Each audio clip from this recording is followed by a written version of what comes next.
Assalamualaikum warahmatullahi wabarakatuh. Perkenalkan nama saya Muhammad Grandis Prasetyo dengan NIM DODSA31026 dari program studi Teknologi Informasi.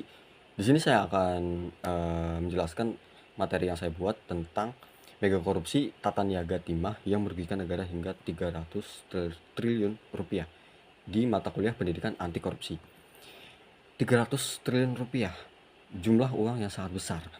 Kasus mega korupsi tata niaga komoditas timah di wilayah IUP PT Timah TWK tahun 2015 hingga 2022 menjadi contoh nyata kejahatan korporasi yang merugikan negara dalam skala fantastis. Kasus ini tuh mencakup praktik penambangan ilegal yang terorganisir, manipulasi kerjasama sewa peralatan, hingga kamuflase uang hasil kejahatan berkedok dana corporate social responsibility. Maaf, pengungkapan kasus ini oleh Kejaksaan Agung membuka mata publik akan besarnya kerugian negara yang mencapai 300 triliun rupiah yang meliputi kerugian keuangan negara dan kerusakan ekologis yang parah. Materi ini akan membahas kronologi kasus, modus operasi para tersangka, analisis pasal dakwaan, serta dampak hukum yang ditimbulkan dari peristiwa tersebut, teman-teman. Kronologi peristiwa korupsi 300 triliun itu bermula pada kurun waktu 2018 hingga 2019 ketika Harvey Mois sebagai perwakilan PT Refine Bangkatin menghubungi Mokhtar Riza Pahlavi Tabrani selaku Direktur Utama PT Timah Tbk saat itu. Pertemuan tersebut bertujuan untuk mengakomodir kegiatan pertambangan liar yang sebenarnya terjadi di wilayah izin usaha pertambangan milik PT Timah Tbk sendiri. Alih-alih melakukan penindakan terhadap penambangan ilegal, kedua pihak justru menyepakati kerjasama jahat. Mereka membuat skenario seolah-olah terjadi kesepakatan sewa-menyewa peralatan processing peleburan timah. Dengan modus ini, PT Timah Tbk dipaksa membeli biji timah yang sebenarnya itu berasal dari wilayah mereka sendiri dengan harga yang telah di-markup atau digelembungkan, sehingga merugikan keuangan perusahaan negara secara masif. Untuk melancarkan aksinya, Harvey Mois kemudian itu mengondisikan sejumlah perusahaan smelter swasta untuk menyetorkan sebagian keuangan atau uang pengamanan kepada dirinya agar tidak terdeteksi oleh otoritas keuangan.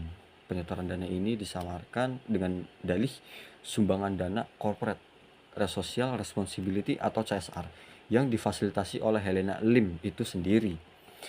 Respon tegas dari Kejaksaan Agung itu melalui Jaksa Agung Muda Bidang Tindak Pidana Khusus atau Jampitsus.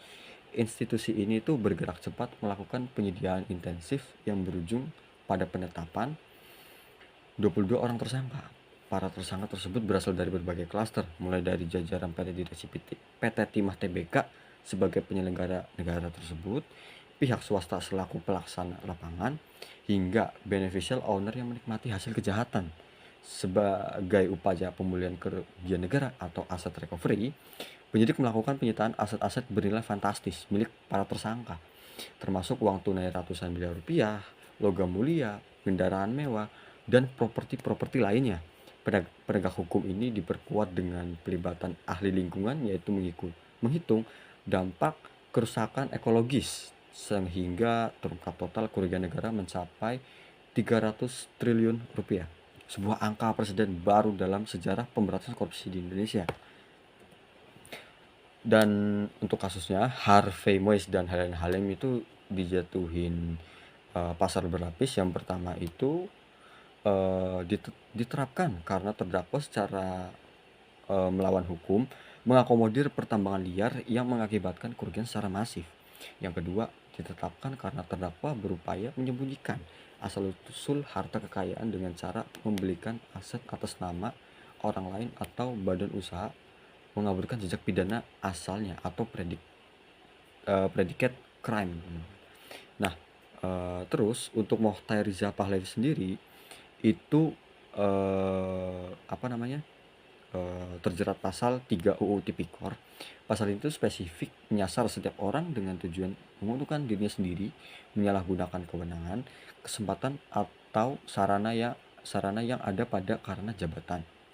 Fakta hukum, sebagai direktur utama, terdakwa terdakwa memiliki otoritas untuk mencegah kerugian, namun justru membuat kebijakan atau kerjasama sewa alat berat yang melegalkan penambangan ilegal di lahan negara.